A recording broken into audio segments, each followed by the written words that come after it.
Jesús les habló diciendo: toda autoridad me ha sido dada en el cielo y en la tierra. Id pues y haced discípulos de todas las naciones, bautizándolos en el nombre del Padre y del Hijo y del Espíritu Santo, enseñándoles a guardar todo lo que os he mandado. Y he aquí, yo estoy con vosotros todos los días hasta el fin del mundo. Señor y Dios bueno, acabamos de cantar que tú eres un gran rey, que algún día toda lengua confesará que Jesucristo es el Señor. Algún día tu gloria llenará los cielos y la tierra. Algún día nadie podrá rebatir el hecho de que tú eres el Dios de gloria. Señor, nosotros queremos suplicarte en esta mañana que tu Espíritu Santo descienda sobre este lugar. Señor, nosotros queremos que tú abras nuestros ojos para ver la belleza, la gloria, la majestad, el poder de nuestro bendito Señor y Salvador.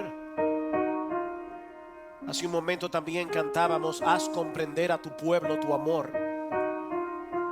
Ayúdanos, oh Señor, a comprender la anchura, la longitud, la profundidad del amor de Cristo que excede a todo conocimiento, y que eso nos energice, oh Señor, para decirle a otros lo que ocurrió en aquella cruz hace 2000 años. Oh Señor, energízanos en esta mañana para el cumplimiento de la gran comisión, porque te lo pedimos en Cristo. Amén y amén. Cuando el Señor Jesucristo murió en la cruz del Calvario, apenas tenía unos cuantos discípulos, aparte obviamente de los 12 apóstoles. Probablemente se añadieron algunos más después de su resurrección. Pero dice en el capítulo 1 del libro de los Hechos que luego de ascender a los cielos, en el aposento alto se habían reunido 120 personas. Eso era todo. 120 personas. Aquí hay muchísimo más que eso. Tal vez había algunos discípulos que no estaban allí por alguna razón, pero era un grupo relativamente pequeño.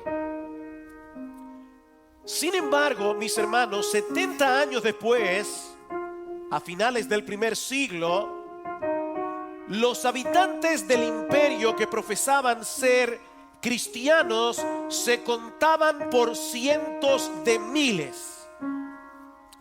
Y ya para el año 250 después de Cristo eran millones. De hecho, algunos llegan a decir que ya para el 250 después de Cristo, el 40% de los habitantes del imperio profesaba ser cristiano. Es un número alto, no podemos asegurarlo, pero es indudable, mis amados hermanos, que había millones que profesaban la fe de Cristo a pesar de la fuerte oposición que ellos tuvieron que enfrentar desde el principio. Y la pregunta que debemos hacernos a la luz de esta realidad es: ¿qué fue lo que hizo posible ese crecimiento de la iglesia tan extraordinario? Bueno, la respuesta más obvia es que Jesús estaba cumpliendo lo que él había prometido en Mateo capítulo 16 versículo 18: yo edificaré mi iglesia y las puertas del Hades no prevalecerán contra ella. Es Dios en su soberanía el que hace eficaz la predicación del evangelio. Yo planté, Apolos regó, dice Pablo, 1 Corintios capítulo 3 versículo 6, pero el crecimiento es Dios el que lo da. Nosotros plantamos, otros riegan, pero solo Dios puede dar el crecimiento. Sin embargo, nosotros sabemos por las escrituras que Dios usa medios para llevar a cabo su obra. Y en este caso en particular es indudable que estos primeros cristianos tomaron muy en serio las palabras de Jesús en Mateo 18: id pues y haced discípulos de todas las naciones. Ahora, cuando se predica de este texto, conocido como la Gran Comisión, por lo menos voy a hablar a nivel personal. Cuando se predica de la Gran Comisión, cuando uno escucha hablar acerca de la Gran Comisión, muchas veces nos sentimos abrumados por la magnitud de la tarea que nosotros tenemos por delante, con un fuerte sentido de culpa por lo poco que hacemos para la expansión del Evangelio. ¿No es así? Y ciertamente debemos sentir una gran carga en nuestro corazón por la enorme cantidad de personas que nunca han escuchado el Evangelio. Nosotros debemos sentirnos amonestados y percibimos en nuestro corazón poco interés por la salvación de los perdidos. Sin embargo, mis hermanos, yo no creo que debamos leer las palabras de Jesús en Mateo 28 como una especie de amonestación perpetua para la iglesia,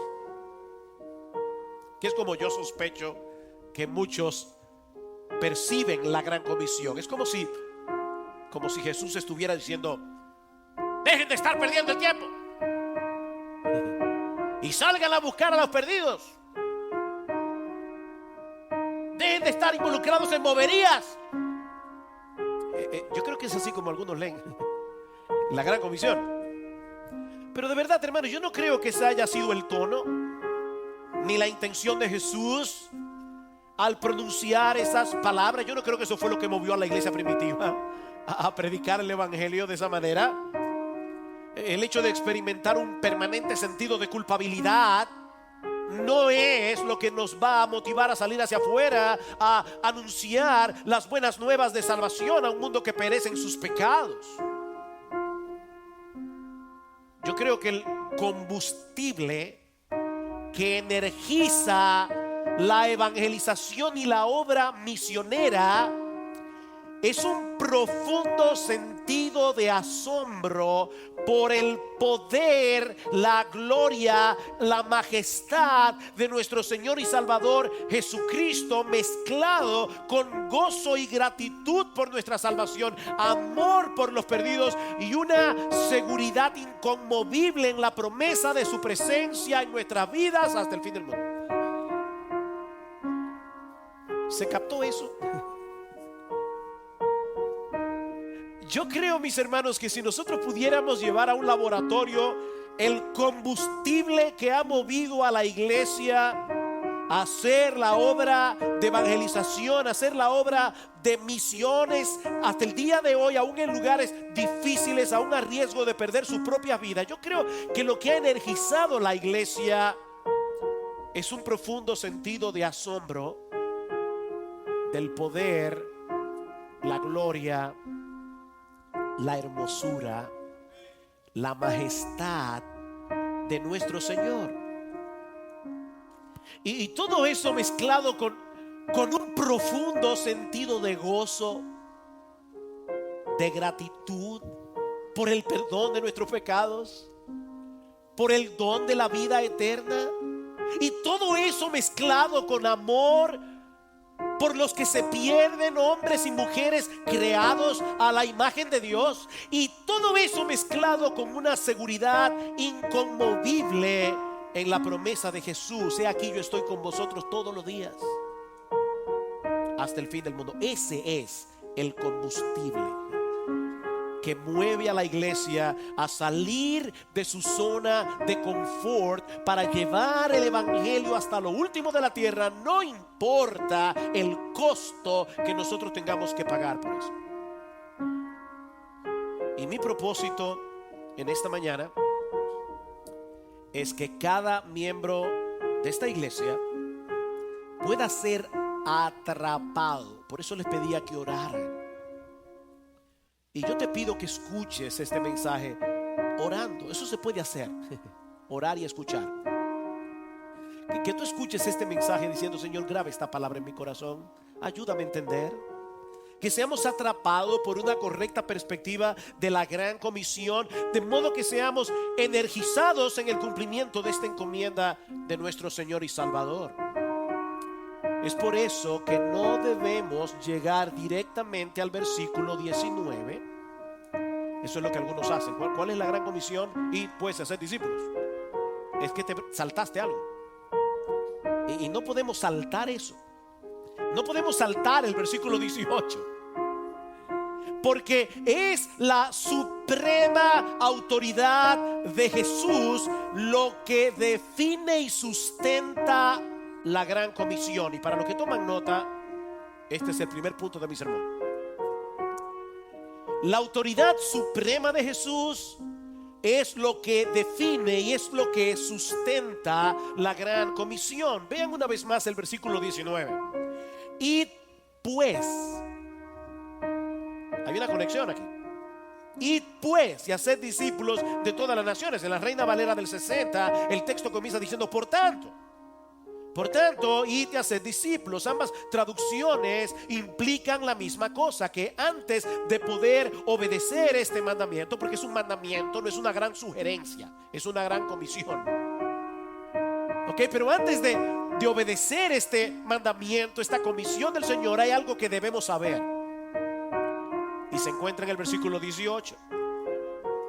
Y acercándose Jesús les habló diciendo: toda autoridad me ha sido dada en el cielo y en la tierra. Ven, hay una conexión aquí entre la suprema autoridad de Jesús y el cumplimiento de la gran comisión. Debemos salir a ser discípulos de todas las naciones, porque a Jesús de Nazaret, al hijo de María, a ese que caminó por las calles de Galilea y de Judea, se le ha conferido toda autoridad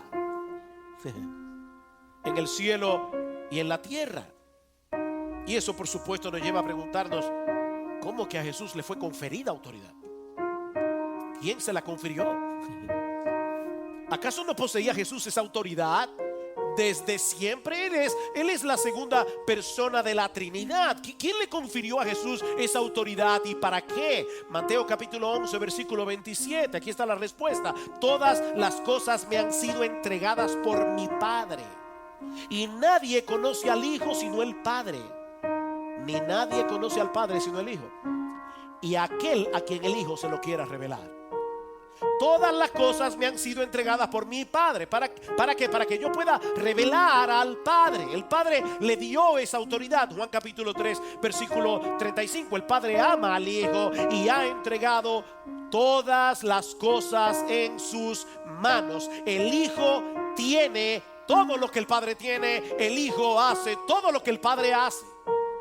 Juan capítulo 13 versículo 3. Jesús, sabiendo que el Padre había puesto todas las cosas en sus manos y que de Dios había salido y que a Dios volvía, se levantó de la cena, se quitó su manto y tomando una toalla se la ciñó. Esto es en el aposento alto, en la última cena, cuando Jesús se ciñó con una toalla para lavar los sucios pies de los 12 arrogantes discípulos que había en la habitación. Jesús tenía una plena conciencia de quién Él era. Y quizás el texto más importante en esta cadena de textos, Juan capítulo 17 versículos 1 al 2, unas horas antes de la crucifixión, el Señor Jesucristo ora al Padre. Dice: estas cosas habló Jesús y alzando los ojos al cielo dijo: Padre, la hora ha llegado, glorifica a tu Hijo, para que el Hijo te glorifique a ti, por cuanto le diste autoridad sobre todo ser humano, para que dé vida eterna a todos los que tú le has dado. Wow. Me encanta esta cadena de pensamiento. Este es uno de los mejores textos para poder interpretar Mateo 28, 18. Las ovejas por las que Cristo va a morir en la cruz unas horas más tarde le pertenecen al Padre, y Dios el Padre le confirió a Dios el Hijo la autoridad para darle vida eterna a esas ovejas, dando su vida por ellas en la cruz. Por eso sigue diciendo en el versículo 6: he manifestado tu nombre a los hombres que del mundo me diste. Tuyos eran y me los diste, y han guardado tu palabra. Esas ovejas fueron elegidas por el Padre desde antes de la fundación del mundo. Él se las dio a Jesús para que Jesús les diera vida por medio de su muerte, y es de esa manera que el Padre es glorificado en el Hijo. Bueno, pastor, eso está profundo. ¿Ustedes alguna vez han estado en medio de una conversación donde hay dos gente súper intelectuales hablando y usted no entiende nada? Bueno, aquí está Dios el Hijo hablando con Dios el Padre. Si tú no entiendes algunas cosas, ten paciencia contigo mismo. Ahora hay algo claro aquí. Hay un grupo de ovejas que el Padre escogió para Él. Él se las dio a Jesús. Jesús murió por ellas, y el Padre le dio autoridad a Jesús para darle vida eterna a esas ovejas. Eso está claro.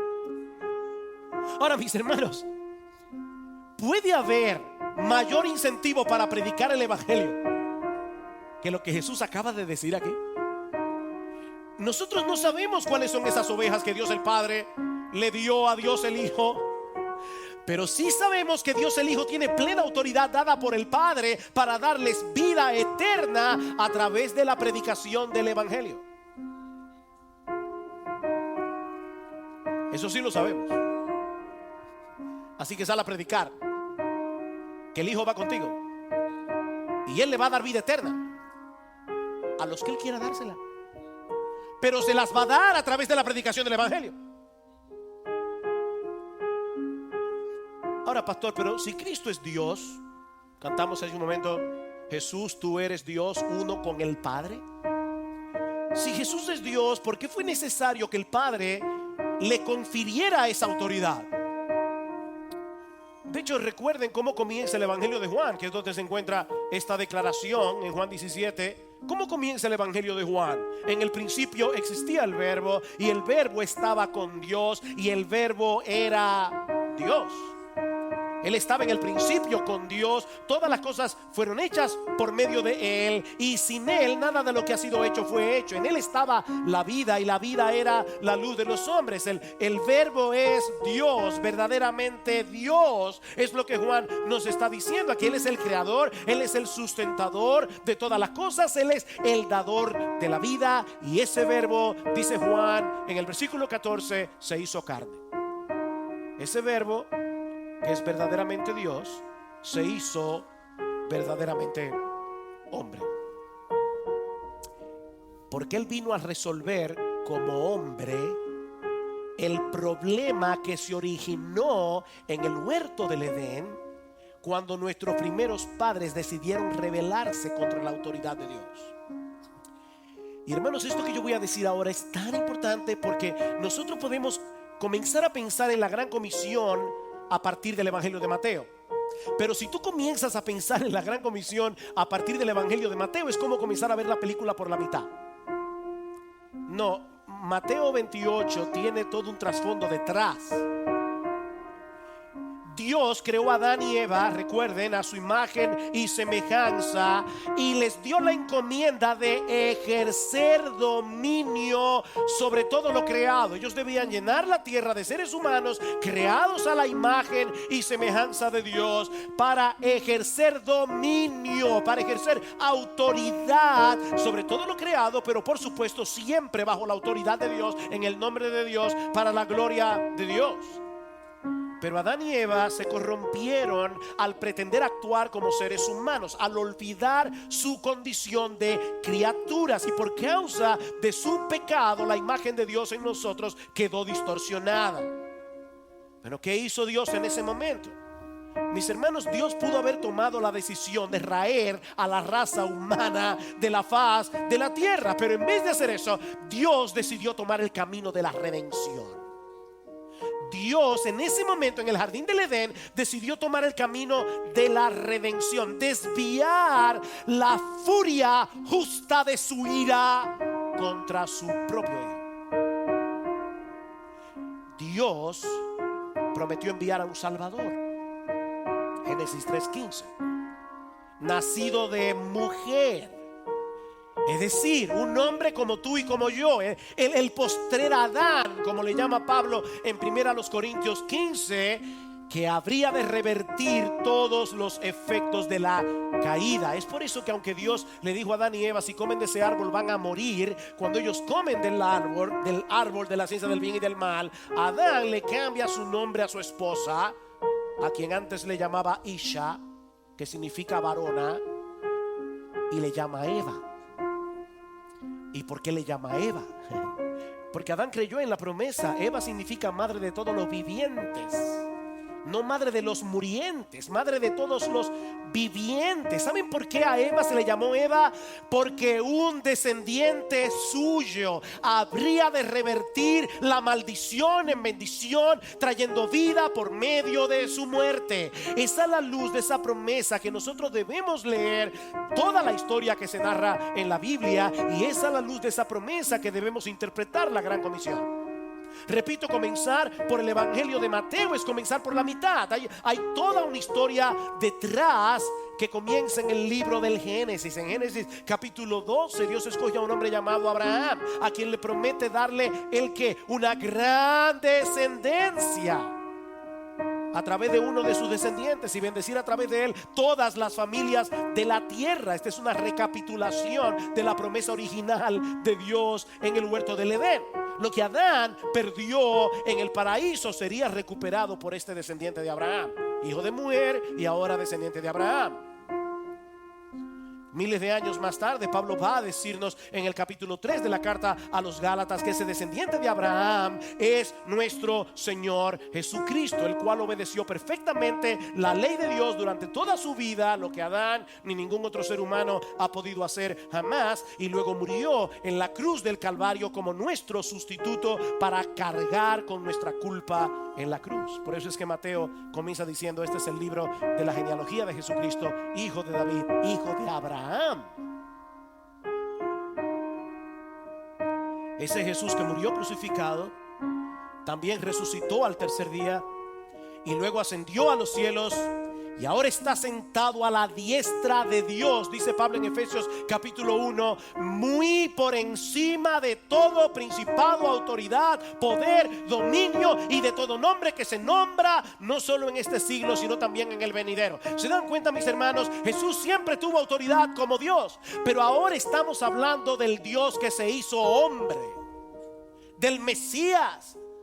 Resulta que ahora hay un hombre que es también Dios, el postrer Adán, a quien el Padre le ha conferido como Dios y hombre una autoridad infinitamente superior a la que Adán perdió en el paraíso. Jesús de Nazaret, el hijo de María, ha sido entronizado en los cielos y ahora gobierna sobre todo el universo como Rey de Reyes y Señor de Señores. Hay un hombre ahora, hay un hombre que es Dios, pero es hombre, sentado a la diestra de Dios y gobernando el universo. Es esa realidad la que energiza el cumplimiento de la Gran Comisión. A Jesús se le ha conferido toda autoridad como Dios y hombre en los cielos y en la tierra, y por lo tanto es imposible, absolutamente imposible, que su plan de redención termine en un fracaso. Las ovejas que el Padre le dio a Jesús serán llamadas eficazmente por el poder del Espíritu Santo, mientras criaturas débiles como tú y como yo predican el Evangelio. Vamos por el mundo anunciando la buena nueva de salvación. Personas como tú y como yo. No existe ningún poder suficiente en todo el universo, ni en la tierra ni en el cielo, que pueda detener el avance de la iglesia, porque Jesús es el Señor. Él gobierna sobre todo. Él gobierna desde las inmensas galaxias hasta las partículas atómicas. Él ejerce su poder y autoridad sobre todas las cosas creadas, absolutamente todas. Él ejerce poder y autoridad sobre todas las acciones de los hombres y de los ángeles, buenos y malos. De manera que sin ser autor de pecado, ni siquiera el pecado del demonio, ni el pecado de los hombres está fuera de su control.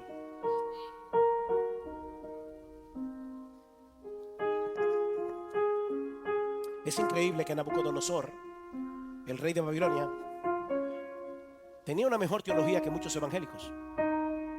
En Daniel capítulo 4 versículo 34, cuando a Nabucodonosor le fue devuelta la cordura, él dice: su dominio es un dominio eterno y su reino permanece de generación en generación, y todos los habitantes de la tierra son considerados como nada, mas él actúa conforme a su voluntad en el ejército del cielo y entre los habitantes de la tierra. Nadie puede detener su mano ni decirle: ¿qué haces?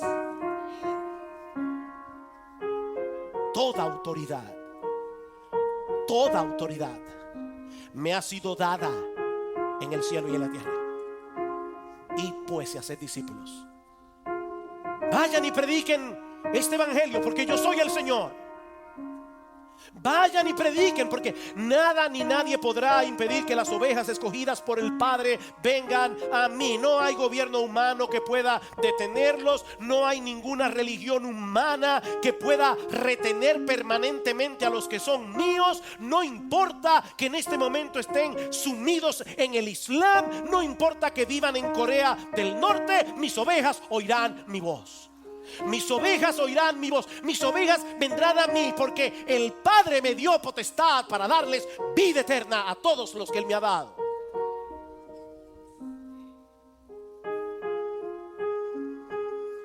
Es a eso que nos referimos al decir que esa autoridad suprema de Cristo es lo que define y sustenta la gran comisión.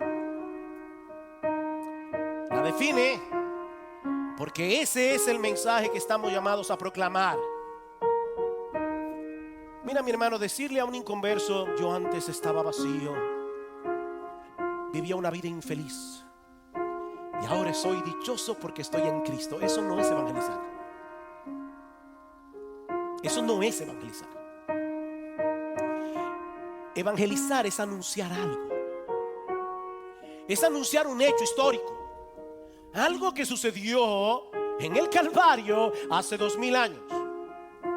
Es proclamar que ya Jesús venció en la cruz los poderes de la muerte, del diablo y del pecado. Es proclamar que hay perdón en Cristo para todo aquel que cree, porque Él resucitó de los muertos al tercer día, y de esa manera el Padre estaba confirmando que su justicia perfecta había quedado plenamente satisfecha por medio de la muerte de su Hijo. Eso es predicar el evangelio.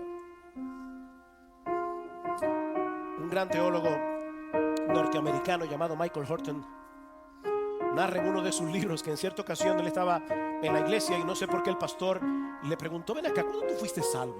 ¿Le han hecho esa pregunta? ¿Cuándo tú fuiste salvo? Y dice Michael Horton: de repente yo me descubrí a mí mismo respondiendo sin pensar: oh, hace 2000 años. ¿Cuándo tú fuiste salvo? Hace 2000 años.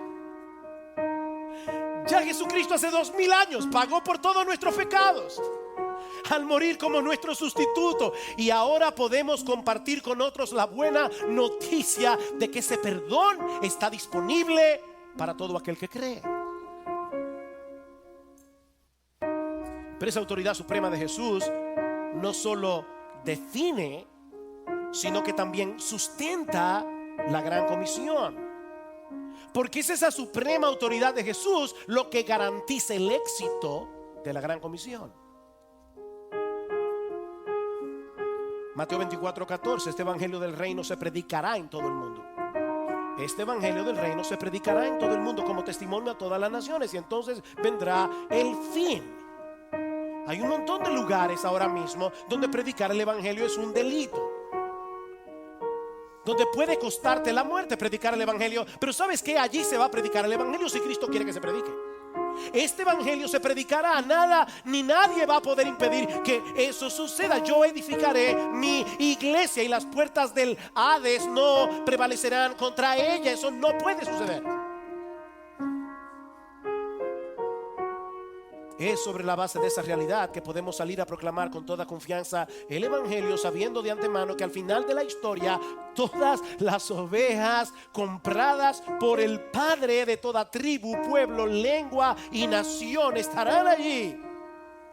Habrán dominicanos, habrán coreanos, habrán gente que estaban antes en el Islam, habrán personas que estaban antes en el hinduismo, habrán ex budistas, ex confucionistas, ex laotsetitas, no sé cómo se llama eso. Habrá de todo allí, transformados, glorificados, alabando al Cordero con gozo y diciendo a gran voz: el Cordero que fue inmolado digno es de recibir el poder, las riquezas, la sabiduría, la fortaleza, el honor, la gloria y la alabanza. Y dice que eran miríadas de miríadas de miríadas.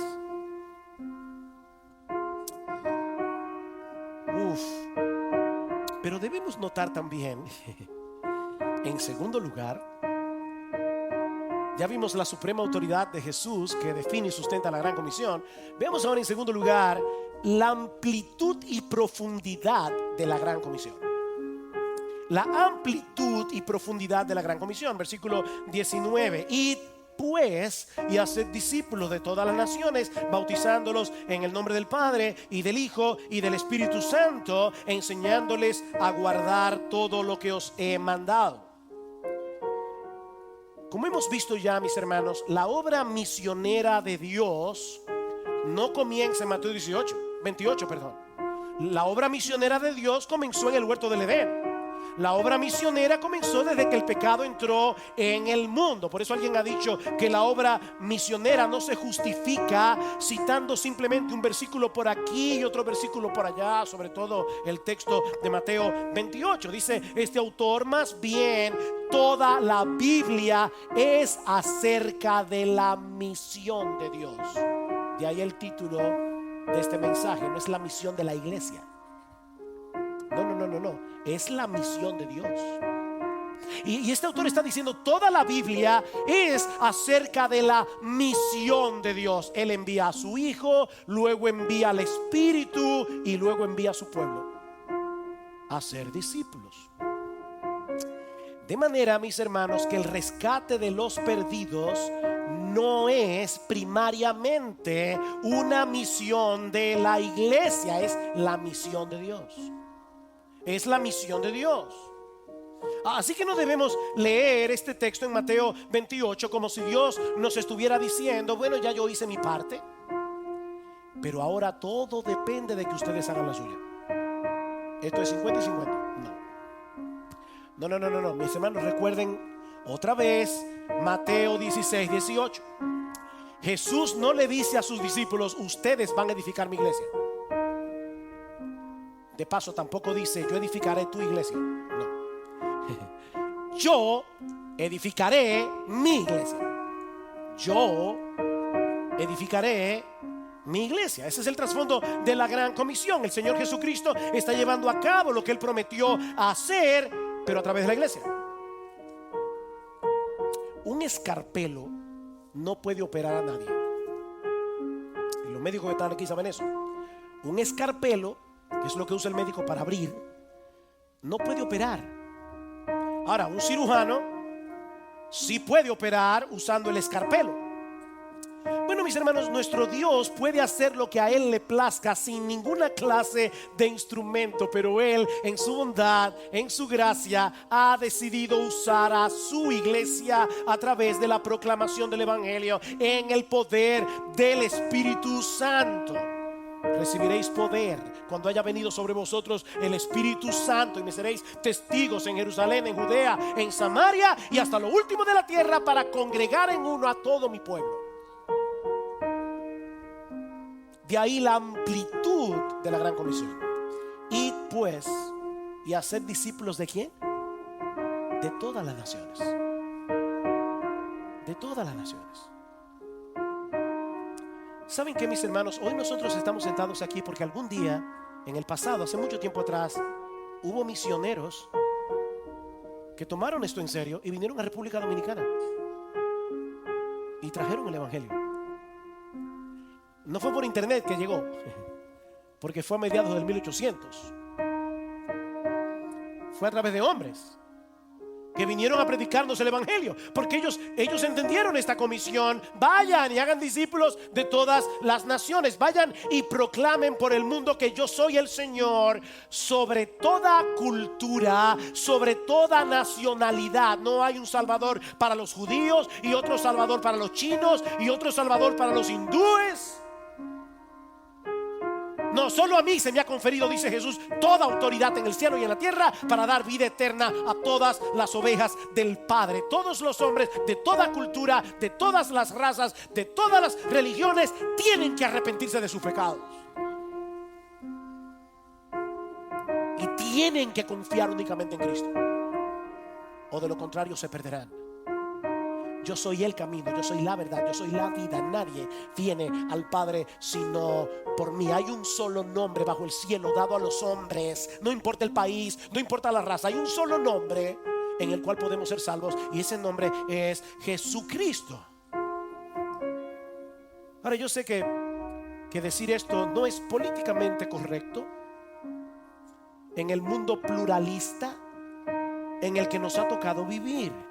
Pero ¿saben qué, mis hermanos? La verdad no deja de ser verdad porque algunas personas no quieran oírla.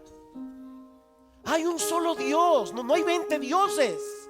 Hay un solo Dios con una sola forma de pensar, con un solo plan de redención. Hay un solo Dios y hay un solo mediador entre Dios y los hombres, y no es la Virgen María, no son ninguno de los santos. Hay un solo Dios, hay un solo mediador, y se llama Jesucristo, hombre.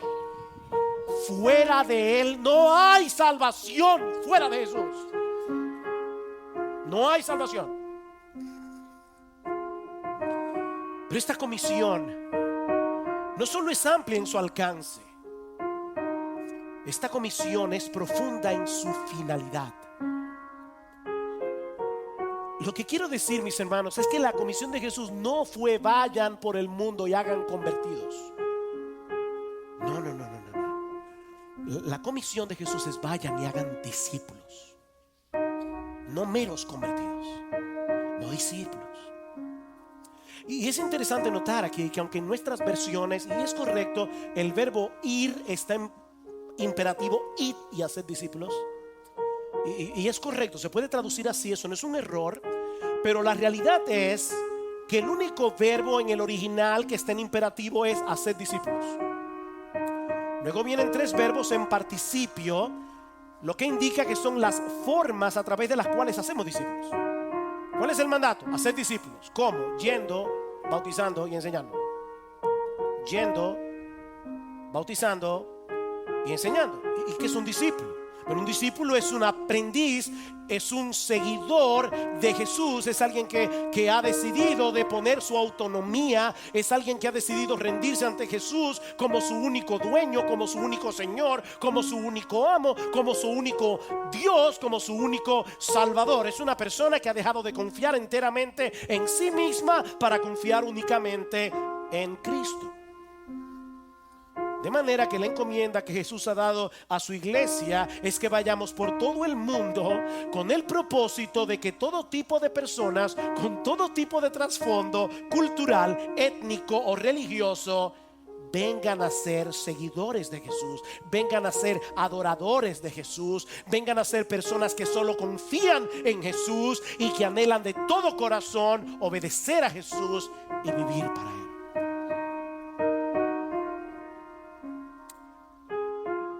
Nosotros estamos llamados a hacer algo que es imposible. ¿Cómo tú haces que un musulmán deje de ser musulmán y crea en Jesús como su único Dios? ¿Tú recuerdas la conversación del joven rico con Jesús? Cuando el Señor le dice: vende todo lo que tiene. Y el joven rico se va, y dicen los apóstoles: ven acá. Y entonces, ¿quién va a poder ser salvo? Y Cristo le dice: no, para los hombres es imposible. Él no le dijo: perdón, no, ustedes no me entendieron. Es difícil, pero si trata y hace el esfuerzo. No, es imposible. Pero no para Dios. Para Dios todo es posible, incluyendo el hecho de convertir a un musulmán, de convertir a un budista, de convertir a un hindú, de convertir a un animista y hacerlo cristiano. ¿Cómo vamos a hacer eso? En primer lugar, yendo, dice id, yendo, ¿no? ¿O ustedes están esperando que los pescados vengan y se metan en la barca? Vayan, salgan fuera de su zona de confort. ¿Hacer qué? ¿A predicar el evangelio? No, yo con mi testimonio lo digo todo. No, mi hermano. No, déjame decirte algo, tu testimonio no lo dice todo, porque tu testimonio no le dice al pecador que él es pecador, que va camino al infierno, que Jesús murió en la cruz por sus pecados y que solo hay salvación en él. Tu testimonio no dice eso. No, Jesús no dijo vayan por el mundo y den un testimonio. No. En Lucas dice: así está escrito, que el Cristo padeciera, resucitara de entre los muertos al tercer día, y que en su nombre se predicara el arrepentimiento para el perdón de los pecados a todas las naciones, comenzando desde Jerusalén. Debemos salir, llamar a los hombres al arrepentimiento, compartiéndoles la buena noticia de que en Cristo hay perdón para todo aquel que cree. En otras palabras, Dios nos está dando el privilegio de ser un escarpelo en sus manos para hacer una operación de corazón abierto, para cambiar un corazón de piedra en un corazón de carne. Ustedes recuerdan cuando el Señor Jesucristo llamó a Pablo para que Pablo predicara el evangelio. ¿Cómo fue que Cristo le describió a Pablo su trabajo? Oigan esto, Hechos 26:18. Te estoy enviando a los gentiles, a los paganos, para que abras sus ojos, a fin de que se vuelvan de la oscuridad a la luz y del dominio de Satanás a Dios, para que reciban por la fe en mí el perdón de pecados y herencia entre los que serán santificados o han sido santificados. A eso te envío, Pablo.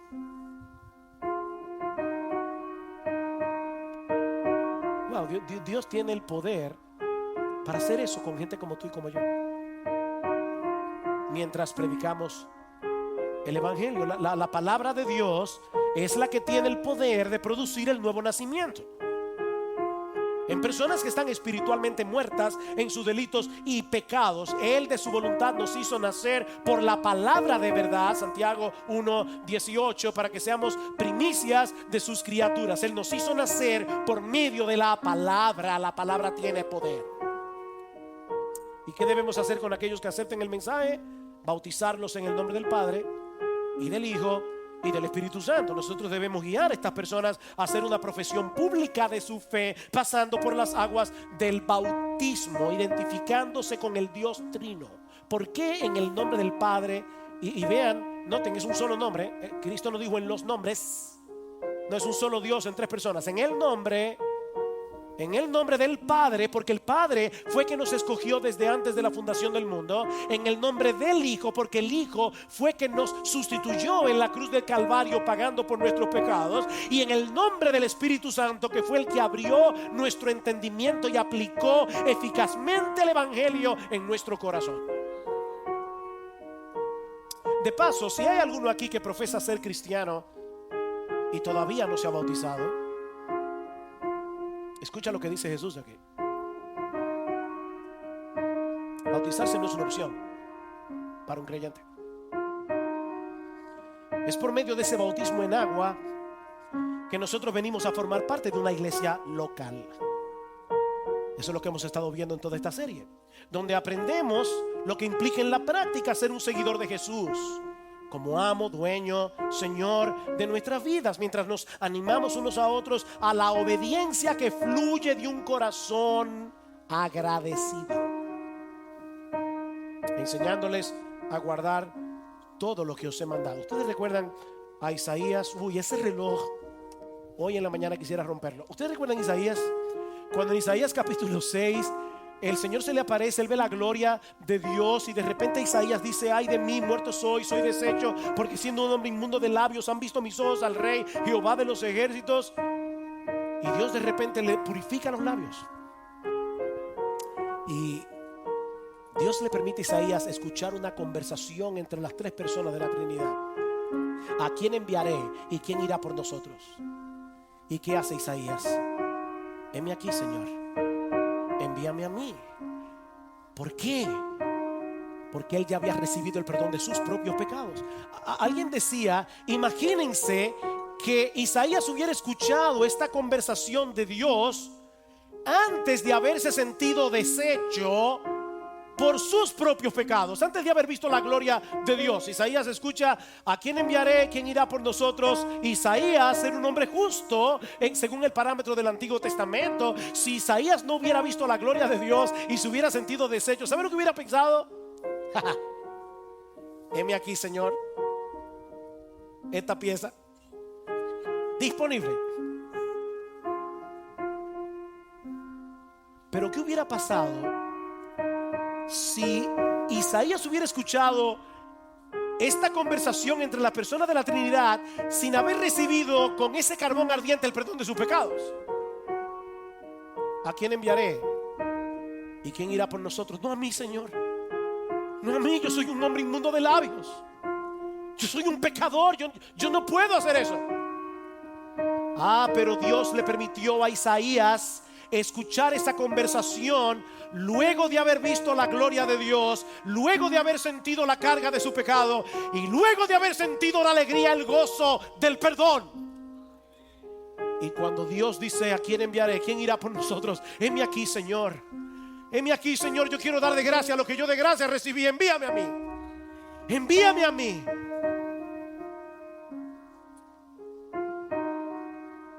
La gran comisión, mis hermanos, es el medio a través del cual Jesús está cumpliendo la promesa: yo edificaré mi iglesia. No se trata simplemente de salvar individuos. La gran comisión no se trata de salvar individuos, es de establecer iglesias. Iglesias que a su vez seguirán estableciendo otras iglesias donde el evangelio será predicado y los creyentes serán pastoreados y animados entre sí. Esa es la encomienda de nuestro Señor. Pero aún nos resta un aspecto más, y les prometo que lo veremos mucho más brevemente. La promesa que nos anima, consuela y fortalece en el cumplimiento de la gran comisión. Versículo 20, al final: y he aquí, yo estoy con vosotros todos los días hasta el fin del mundo. Wow. Se puede predicar 5 sermones. Yo, ese es un sermón. ¿Quién es yo? ¿Quién es el yo que promete estar con nosotros? El mismo que en el versículo 18 ha dicho que toda autoridad le ha sido dada en el cielo y en la tierra. Ese Señor que posee... se borró el reloj. Eso fue una bendición. Ese Señor que posee toda autoridad sobre todo el universo, sobre los ángeles, sobre los demonios, sobre los átomos, sobre las acciones libres de los hombres, sobre las enfermedades y aún sobre la muerte, ha prometido estar con nosotros. Wow. Isaías 41:10: no temas porque yo estoy contigo, no te desalientes porque yo soy tu Dios, te fortaleceré, ciertamente te ayudaré, sí, te sostendré con la diestra de mi justicia. No debemos tener temor, porque Él ha prometido estar con nosotros. Aún estemos en Corea del Norte, aún estemos en Arabia Saudita. Y no solo en esos momentos en los que vamos a tener que enfrentar grandes dificultades para llevar el evangelio. No, todos los días.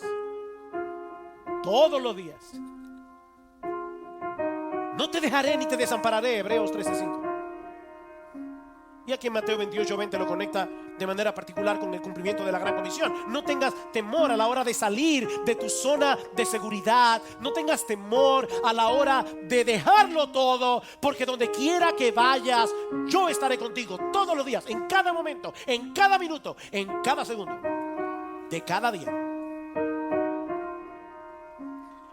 Y por si todo eso fuera poco, esta promesa no tiene fecha de vencimiento. He aquí, yo estoy con vosotros todos los días hasta el fin del mundo. Hasta el fin del mundo. Nuestro Señor Jesucristo regresará cuando el número de los elegidos sea completado, cuando todas sus ovejas hayan sido salvadas, y mientras tanto Él promete estar con los suyos, guardándolos y guiándolos hasta que estén seguros en su presencia en la casa del Padre. Como dice John Piper, aquel que pone a todos sus enemigos bajo sus pies y murió por nosotros y resucitó por nosotros y triunfó sobre el pecado y la culpa y la condenación y el sufrimiento y la muerte y Satanás, y quien tiene toda la autoridad en el cielo y en la tierra, es el que ahora nos consuela al prometernos que estará con nosotros continuamente hasta el final de los siglos para hacernos bien y llevarnos con seguridad al gozo eterno. Wow. Gloria al Señor.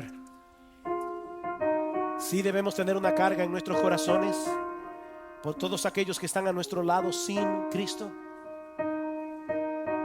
camino a una condenación eterna. Sí debe ser una carga en nuestros corazones el hecho de saber que hay muchos seres humanos, hombres y mujeres creados a la imagen de Dios, que nunca han escuchado el Evangelio. Pero yo creo que Michael Horton tiene razón cuando dice que estas palabras de Jesús en Mateo 28 están supuestas a producir en nosotros un sentido de gozo y de urgente seriedad al mismo tiempo. ¿Ven el balance? Un sentido de gozo. Toda autoridad, yo estoy con vosotros, pero de urgente necesidad al mismo tiempo. Como decíamos al principio, el combustible que energiza la evangelización y la obra misionera es un profundo sentido de asombro por el poder, la gloria, la majestad de nuestro Señor y Salvador Jesucristo, y todo eso mezclado con gozo y gratitud por nuestra salvación, amor por los perdidos y una seguridad inconmovible en la promesa de su presencia en nuestras vidas todos los días hasta el fin del mundo. Esta comisión, mi hermano, es para ti y para mí, si somos cristianos. Y no es una sugerencia, es una orden de nuestro Señor y Salvador. Esto no es la gran sugerencia, es la gran comisión. Pero ahora yo te pregunto, ¿acaso no es un gozo compartir con otros las inescrutables riquezas de Cristo para que su alabanza continúe traspasando las fronteras y resonando en gente de todo pueblo, lengua, tribu y nación? ¿Acaso no es un gozo hablar de nuestro Señor?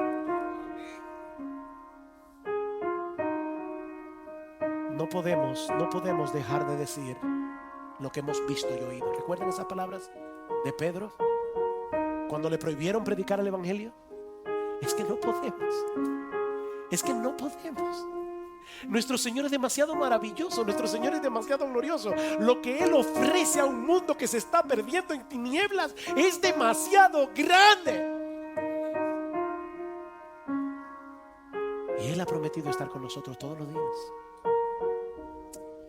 Oh, mis hermanos, que el Señor nos conceda salir de este lugar en la mañana de hoy con un renovado deseo de proclamar el Evangelio a los perdidos. Y ¿saben qué? Yo creo que debemos salir de este lugar, jóvenes, personas más maduras, aún preguntándonos seriamente delante de Dios si acaso Él tiene en sus planes darnos el privilegio de llevar este Evangelio más allá de nuestras fronteras para la gloria de su santo y bendito nombre. Y si tú estás aquí sin Cristo en esta mañana, mi amigo, es mi oración que el Espíritu Santo obre con tal eficacia en tu corazón en este día, que tú seas movido a levantar una bandera blanca de rendición ante aquel a quien se le ha conferido toda autoridad en el cielo y en la tierra. Es por medio de la espada de la palabra que Él expande su imperio entre los hombres, para concederles el perdón de todos sus pecados y darles vida en abundancia únicamente por gracia, únicamente por